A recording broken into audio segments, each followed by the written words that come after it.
प्रथमे किसी टभा को आम कौन करवा धोईकी नहीं जावा ताको कौन करवा गैस रे गोटे पात्र रे अल्प पानी देकी 2 मिनिट ताको भल भाव सिझाई देवा 2 मिनिट सिझीगला ताको खरा रे से गोटा टभा को सुखे देवा 2 दिन टिके सुखीगला ताको कौन करवा काटिकी गोटे टभा को 8 पीस लेखा करदेवा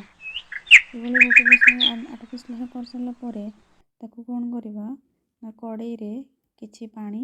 दवा पानी फुटला टिके चीनी पकेवा चीनीटा टिके फुटीगला से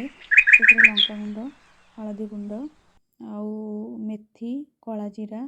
सब जो पाउडर होइथिबो धनिया ये सब जीरा सोरिष ये मसला को आम पकेवा पकई सारा तापर कौन करवा ना ताको टिके भल भाव घांटी देवा आ टिके ठंडा हवा को छाड़ीदेवा ठंडा हो गला टभा को से पकईदेवा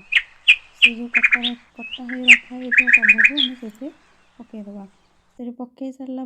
नहीं खरारे किछि दिन सुखेवा हो गला टभा आचार।